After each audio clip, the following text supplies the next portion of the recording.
Atos dos Apóstolos, capítulo 16. A fonte do ministério. Paulo se dirigiu a Derbe e a Listra. Havia em Listra um discípulo chamado Timóteo, filho de uma judia, que se tornara cristã de pai grego. Os irmãos Listra e Icônio davam bom testemunho de Timóteo. Paulo quis então que Timóteo partisse com ele. Tomou e o circuncidou, por causa dos judeus que se encontravam nessas regiões, pois todos sabiam que o pai de Timóteo era cego. Percorrendo as cidades, Paulo e Timóteo transmitiam as decisões que os apóstolos e anciãos de Jerusalém haviam tomado e recomendavam que fossem observadas. As igrejas se fortaleciam na fé e a cada dia cresciam em número. O Espírito dirige a missão. Paulo e Timóteo atravessaram a Frígia e a região, uma vez que o Espírito Santo os proibira de pregar a palavra de Deus na Ásia. Chegando perto de Misia, eles tentaram entrar na Bitínia, mas o Espírito de Jesus os impediu.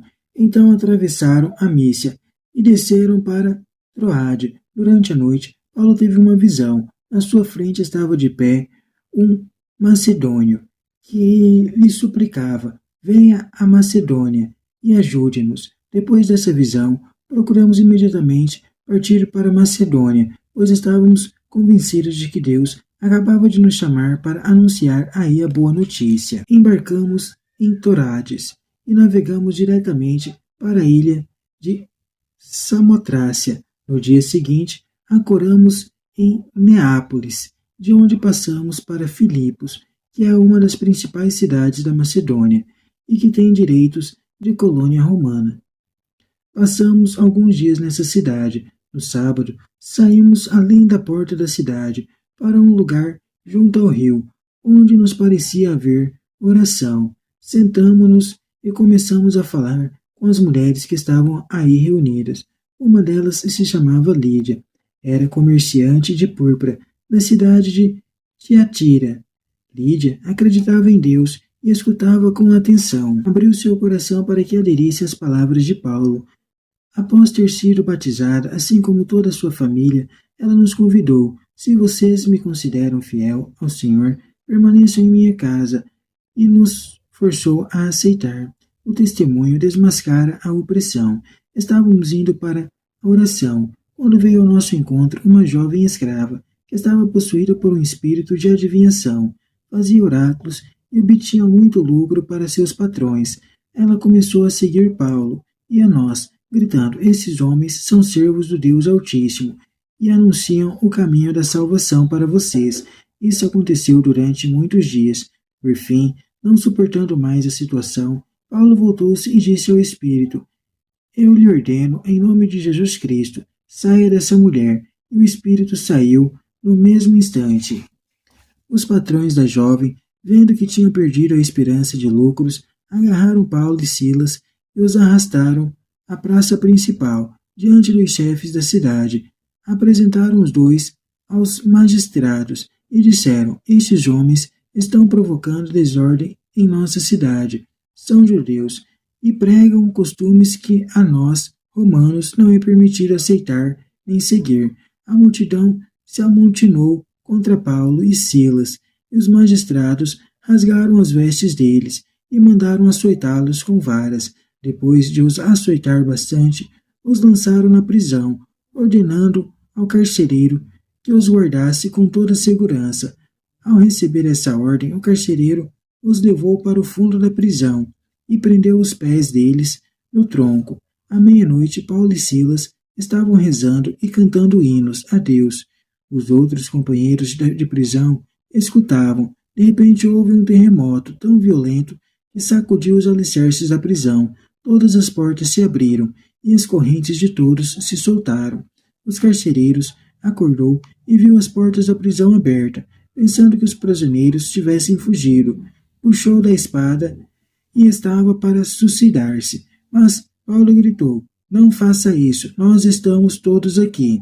Então o carcereiro pediu tochas, correu para dentro e, tremendo, caiu aos pés de Paulo e Silas, conduzindo-os para fora. Perguntou: senhores, que devo fazer para ser salvo? Paulo e Silas responderam: acredite no Senhor Jesus, e serão salvos você e todos os da sua casa.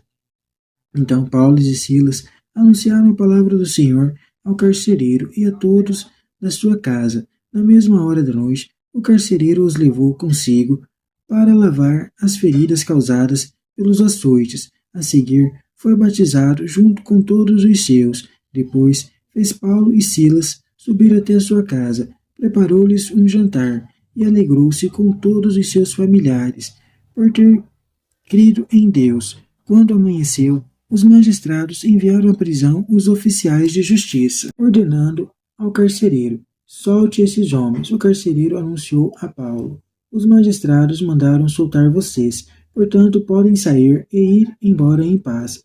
Mas Paulo mandou dizer: fomos açoitados em público, sem nenhum processo, e fomos lançados na prisão sem levar em conta que somos cidadãos romanos. E agora querem que vamos embora às escondidas? De jeito nenhum, que eles venham soltar-nos pessoalmente. Os oficiais de justiça comunicaram as palavras de Paulo aos magistrados. Ao saberem que se tratava de cidadãos romanos, ficaram alarmados e foram conversar com eles, e os soltaram, pedindo que os deixassem a cidade. Ao sair da prisão, Paulo e Silas foram para a casa de Lídia. Aí encontraram os irmãos, os encorajaram e depois partiram. O testemunho da comunidade foi decisivo para que Timóteo pertencesse ao grupo missionário. Sem a circuncisão, ele não poderia exercer o ministério entre os judeus, pois os primeiros contatos do programa missionário ainda se prendiam às sinagogas. Segundo o livro dos Atos, a ação missionária é dirigida pelo Espírito Santo, que está presente e age através da comunidade. A visão de Paulo contém o pedido dos europeus para serem evangelizados. A Macedônia fica na Europa. Filipos é a primeira cidade da Europa a receber o Evangelho. Introdução à carta aos Filipenses. Em Filipos não havia sinagoga, tanto que judeus faziam suas reuniões perto do rio. A jovem era oprimida, escrava e explorada pelos seus patrões. Lucro. Paulo a liberta, e os patrões, para vingar-se, o entregam à justiça, alegando motivos políticos. O episódio lembra a prática libertadora de Jesus, que o levou à paixão, açoites, morte, prisão e ressurreição. Libertação da prisão. O terremoto é sinal da intervenção de Deus, que liberta os oprimidos presos, e aquele que serve ao opressor carcereiro. Que o interessa a Paulo é a justiça, e não apenas ser solto. Em geral, os opressores não assumem a responsabilidade por seus atos de repressão.